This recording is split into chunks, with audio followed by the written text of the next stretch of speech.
Selamat pagi, Assalamualaikum warahmatullahi wabarakatuh. Salam sejahtera, Om Swastiastu, Namo Buddhaya, salam kebajikan. Baik, pada pagi hari ini kita akan manajemen kegawatan aspirasi benda asing pada anak. Adapun yang menjadi tujuan pembelajaran hari ini yaitu yang pertama, melalui pembelajaran hari ini kita akan mengetahui apa sih pengertian, penyebab, tanda dan gejala, pencegahan dan penanganan aspirasi benda asing atau tersedak pada anak.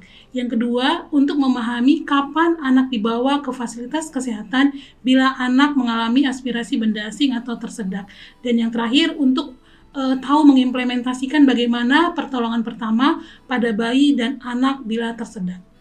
Oke, apa yang menjadi latar belakang kenapa seorang anak bisa mengalami aspirasi benda asing atau yang lebih dikenal dengan tersedak. Aspirasi benda asing atau tersedak adalah suatu kondisi di mana benda asing masuk ke saluran nafas anak sehingga ini dapat menghambat jalan nafas anak. Nah, hal ini dapat terjadi karena kita tahu bahwa anak balita adalah anak yang memiliki rasa ingin tahu yang sangat tinggi, sehingga rasa ingin tahu yang sangat tinggi ini membuat anak mobilitas tinggi, kemudian ingin memasukkan benda-benda ke dalam mulutnya. Hal ini dapat menjadi penyebab terjadinya tersedak pada anak. Nah, untuk insidennya itu, kejadian aspirasi pada anak ini sering terjadi pada anak usia kurang dari 4 tahun. Nah, hal ini terjadi karena kurangnya observasi atau kurangnya pendampingan dari pengasuh atau orang tua pada anak dengan usia tersebut. Pusat tumbuh kembang terintegrasi merupakan suatu wadah penitipan anak. Nah, biasanya orang-orang yang berada di lingkungan ini akan diberikan pelatihan bagaimana menangani dan bagaimana melakukan tindakan pertolongan pertama pada pasien atau pada anak yang mengalami tersedak.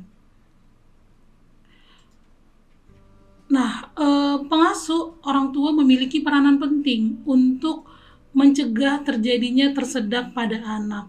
Nah, bila terjadi kondisi tersebut, maka diharapkan orang tua ataupun pengasuh dapat memberikan pertolongan pertama segera sebelum anak dibawa ke fasilitas kesehatan terdekat. Pengetahuan dan keterampilan pengasuh tentang penanganan aspirasi benda asing sangat penting untuk mencegah dan menurunkan insiden kejadian tersedak pada anak. Selanjutnya, nah, kalau kita lihat bagaimana angka kejadian tersedak pada anak, menurut WHO tahun 2013 mengatakan bahwa sekitar 75-85% kasus aspirasi benda asing terjadi pada anak usia kurang dari 3 tahun. Dan menurut Chen dan Zhang tahun 2017 mengatakan bahwa penyebab kematian utama terjadi kebanyakan pada usia infan. Selanjutnya, nah, kalau kita lihat apa sih yang menjadi penyebab tersedak pada anak, ada banyak hal. Nah, beberapa diantaranya adalah yang pertama, belum berkembangnya gigi geraham.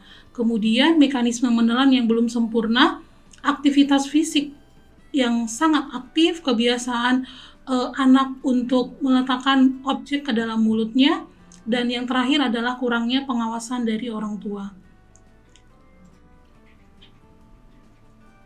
Nah, sekarang kita akan melihat bagaimana mekanisme anak tersedak.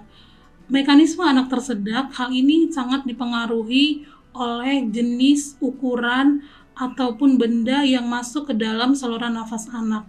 Nah, benda asing yang masuk ke dalam saluran nafas anak ini dapat mengganggu jalan nafas anak, sehingga adapun respon yang bisa terjadi adalah anak akan mengalami batuk, bahkan dia akan menunjukkan tanda dan gejala seperti kesulitan bernafas, kebiruan, batuk, bahkan ada yang mengalami penurunan kesadaran. Adapun komplikasi-komplikasi yang bisa terjadi ketika anak mengalami tersedak antara lain demam, pneumonia, asma, bahkan mengalami perdarahan pada paru. Nah, bagaimana cara orang tua ataupun pengasuh untuk mencegah anak tersedak? Ada hal-hal yang harus diperhatikan. Yang pertama, pilihlah mainan yang sesuai dengan usia anak. Jauhkan mainan yang rusak supaya mainan itu tidak menimbulkan cedera pada anak. Kemudian hindari meletakkan benda-benda kecil seperti kancing, jepit rambut, dan koin karena anak akan termotivasi untuk memasukkan benda-benda tersebut ke dalam mulutnya. Kemudian silakan matikan TV, komputer, atau ponsel saat anak sedang makan karena ini dapat mendistrak anak sehingga anak bisa menyebabkan tersedak. Selain itu, kita juga harus memperhatikan tekstur yang keras seperti permen, kacang, dan coklat. Selain itu, untuk makan makanan yang bertekstur keras seperti wortel dan kentang, nah itu harus diperhatikan jangan sampai ukurannya terlalu besar sehingga ini akan menimbulkan tersedak pada anak tersebut. Nah, yang terakhir kita akan melihat bagaimana manajemen tata laksana untuk bayi tersedak. Ada 2 hal yang harus diperhatikan dalam melakukan manajemen tata laksana bayi tersedak, yaitu pada anak kurang dari 1 tahun dan pada anak lebih dari 1 tahun. Nah, saat ini kita akan lihat dulu bagaimana manajemen tersedak pada anak kurang dari 1 tahun. Yang harus diperhatikan oleh pengasuh atau orang tua yang pertama adalah pastikan lingkungan aman. Artinya adalah kita memastikan bahwa pada saat anak mengalami tersedak kita pastikan lingkungan aman. Artinya tidak lingkungan itu tidak menimbulkan bahaya bagi penolong seperti itu. Kemudian yang kedua, pastikan anak tersedak. Kita bisa bertanya kepada orang sekitar ataupun kita bisa melihat reaksi anak seperti memegang leher dan lain sebagainya. Jika anak tersedak, lihat keefektifan batuk. Jika anak tidak bisa batuk, maka penolong dapat memposisikan bayi telungkup dengan kepala lebih rendah daripada punggung, seperti gambar yang ada di slide.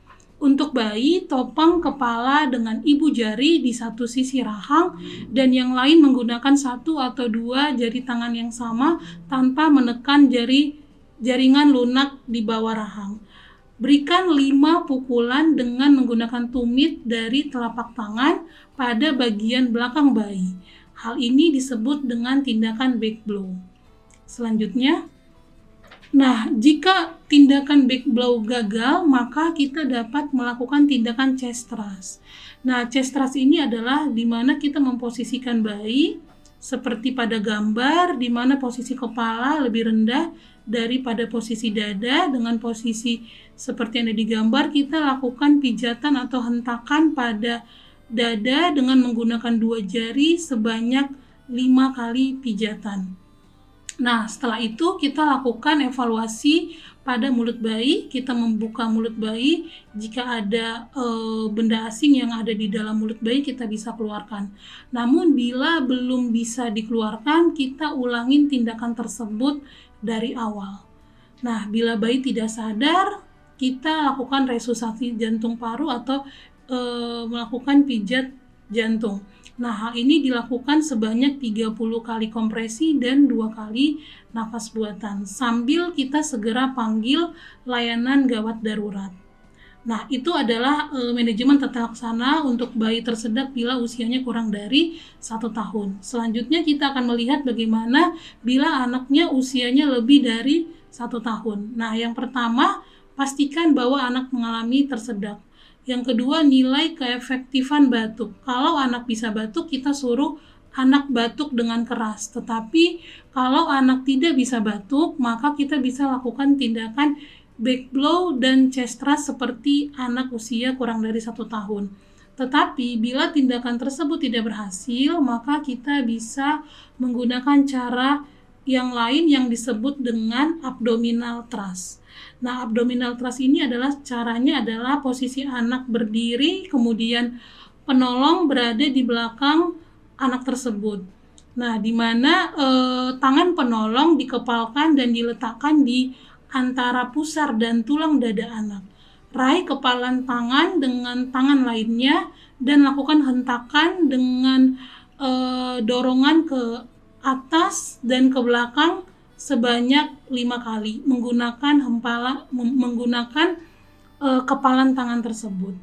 Selanjutnya, bila sumbatan tersebut masih tetap, anak masih belum bisa berbicara dan belum bisa bernafas dengan baik, maka kita bisa melakukan tindakan tersebut diulang lagi sampai 2-3 kali. Namun bila sumbatan jalan nafas tidak bisa dikeluarkan dan anak masih mengalami gangguan kesadaran, maka hal yang harus kita lakukan adalah tindakan bantuan hidup dasar dengan 3 kompresi dan 2 kali nafas buatan sebanyak 5 siklus atau 5 kali pengulangan. Tetapi setelah kita melakukan bantuan hidup dasar dan anak tetap tidak sadar, maka kita harus membawa anak tersebut ke layanan gawat darurat. Oke, selanjutnya kapan kita dapat merujuk anak jika mengalami tersedak? Yang pertama, anak mengalami sesak nafas atau gangguan dalam bernafas disertai batuk setelah mengalami tersedak. Yang kedua, jika benda asing tersebut tidak berhasil dikeluarkan walaupun sudah dilakukan pertolongan. Dan yang terakhir, jika setelah diberikan pertolongan, anak mengalami gangguan kesadaran dan menunjukkan tanda-tanda kegawatan seperti sianosis atau membiru, denyut jantung lemah, dan tidak terdengar suara nafas, maka anak tersebut wajib harus kita bawa ke rumah sakit atau ke pelayanan kesehatan terdekat. Oke, selanjutnya kesimpulan yang terakhir adalah masalah kegawatan aspirasi merupakan salah satu kondisi kegawatan yang serius pada anak dan dapat mengancam nyawa bila tidak ditangani segera. Orang tua dan pengasuh memiliki peranan penting untuk mencegah kejadian aspirasi benda asing atau tersedak pada anak. Pengetahuan dan keterampilan pengasuh atau orang tua merupakan hal yang penting yang harus dipenuhi oleh orang tua ataupun pengasuh.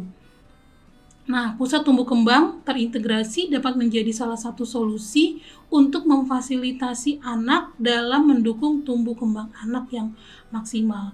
Nah, penanganan aspirasi benda asing yang cepat dan tepat dapat mengurangi insiden aspirasi benda asing pada anak. Oke, berikut referensi yang bisa digunakan. Demikian yang bisa saya sampaikan terkait manajemen tata laksana pada anak dengan aspirasi benda asing atau tersedak. Kiranya materi ini dapat bermanfaat bagi kita semua. Terima kasih.